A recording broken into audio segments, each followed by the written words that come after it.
It is a hot summer day in Rosenberg, Texas, and we are trackside along the local railroad museum. Train 180 is wrapping up its stretch on Union Pacific rails and is making way for the CPKC Rosenberg subdivision.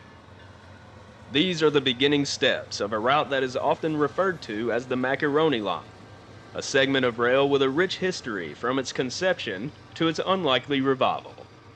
In today's video, we will be taking a dive into some of the modern operations seen along the Rosenberg sub, as well as the story of how this once abandoned line would eventually serve as a vital artery of a three-nation railroad.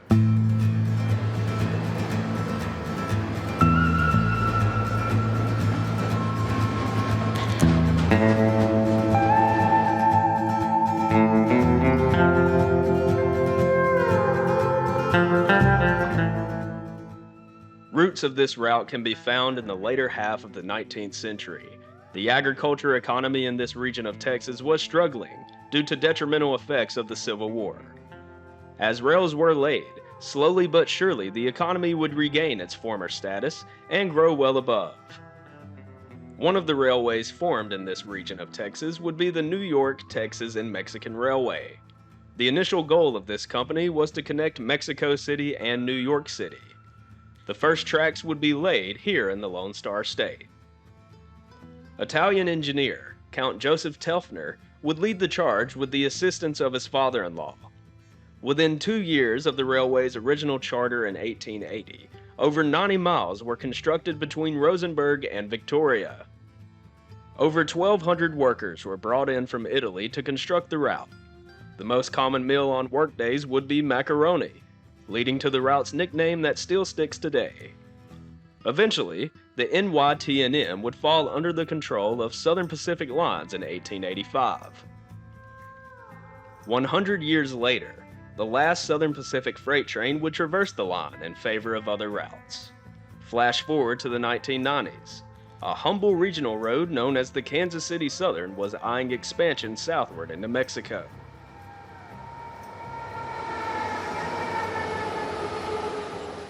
Led by visionary Michael R. Haverty, the KCS would acquire a 49% stake of the Texas-Mexican Railway in 1995. This is one of several components that were in the works to lead the small regional road into becoming a multinational network. At the time, many in the industry had their eyebrows raised. Why would KCS have interest in a small road that was isolated from the rest of their system? The following year, the groundbreaking merger between Union Pacific and Southern Pacific was flooding the headlines.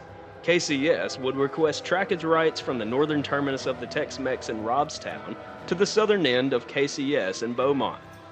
This request would be granted and imposed by the Surface Transportation Board. The same year would find the company acquiring the unused Macaroni Line. This route would lessen the amount of trackage rights needed to traverse through southern Texas and into Mexico. At the time of purchase, it had been 11 years since the last freight train rolled over those rails.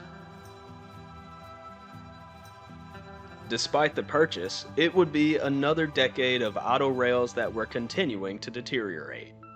That was until 2006, when the announcement was made that KCS would rebuild and refurbish the line into modern Class 1 conditions. This new route would shorten the route to Mexico by 70 miles, which would also mean less time at the mercy of Union Pacific trackage rights. The late 2000s would see countless hours of labor. The entire route had to be relayed, but this time modern technology would expedite the project. Along with the route itself, KCS had plans to construct an intermodal terminal near the Houston Metroplex, and that brings us to Kendleton, where we find our 180 waiting for a new crew.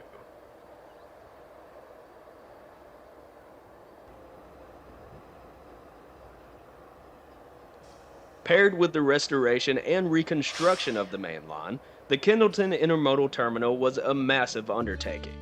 What once was just a clear field would become a fairly large facility that currently sports several tracks that are thousands of feet in length. These are all dedicated to intermodal and automotive distribution and transloading. The facility is located in an interesting spot. Kendleton is less than 50 miles from the heart of Houston, and it's only a 2.5 hour drive from Corpus Christi.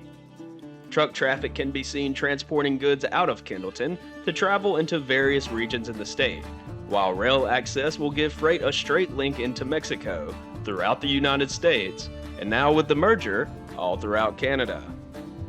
Within the Kendleton town limits, we spot CPKC train 871. It has just departed the yard and is making its way towards Corpus Christi.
Our coke train is approaching the siding in Wharton, where we see a grain train tied down. This is an as-needed coke shuttle train that originated from the docks of Port Arthur. I'm not 100% sure, but I believe this is bound for the ship channels in Corpus Christi. The siding here in Wharton is one of many that have been extended and refurbished since the CPKC merger to accommodate growing traffic along the north-south corridor. Bringing up the rear is Canadian Pacific 7057, an EMD SD70 ACU rebuild.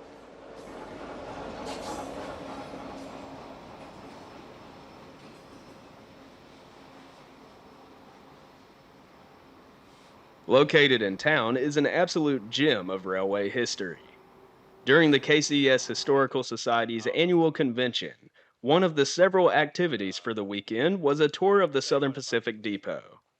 William and Patricia Locke would give an excellent tour of the depot, sharing the rich railroading history of the area and building itself.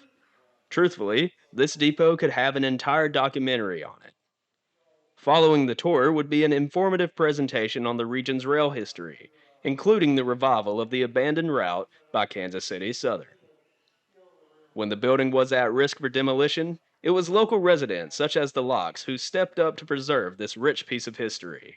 This was truly a highlight of this year's convention. Moving on, we find ourselves along the tracks in El Campo by the old rice elevator. While not our original assumption, the Rice Farmers Co-op is actually an automotive maintenance shop, which just happens to have their company name on top of the elevator. These structures make for an interesting backdrop as 871 approaches at a restricted speed.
In the summer of 2009, The daunting task of reopening the route was finally complete. Kansas City Southern would send their first revenue train across the route with a pair of shiny retro bells on a matching grain set. History was made, as this was the first revenue freight train to roll through this region in almost 2.5 decades. The following month, in July, Michael Haverty would bring the pride of the KCS fleet, the Bell Business Train, for a run across his newly completed route. This was truly a remarkable milestone for the growing railway. 129 years later, the original goal of the New York, Texas, and Mexican Railway was now a reality, a rail route connecting the United States and Mexico. Here we see the 181 working its way east towards Houston with an eventual goal of Bentonville, Illinois.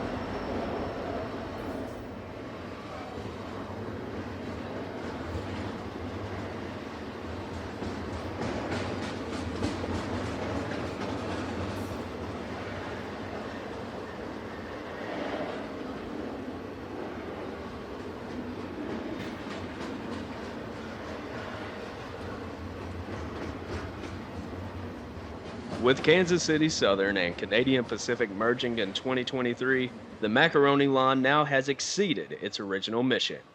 This 90-mile stretch of track is now a critical artery in transcontinental rail traffic between our three nations. We will end this video with the train we started with, the 180. As we watch these intermodal containers roll by, it's hard not to think of how impressive the revival of this line is.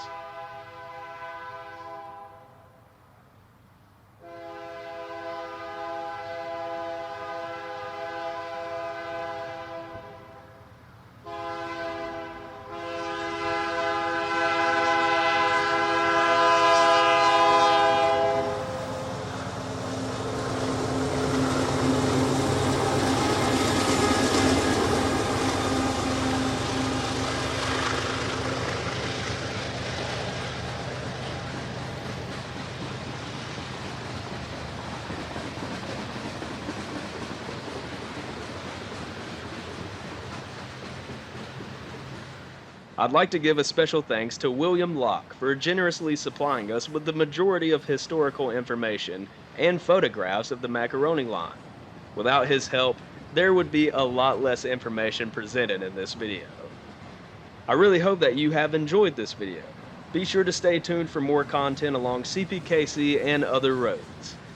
Until the next time, my friends, I will be seeing you somewhere out there along the rails. And as always, thanks for watching.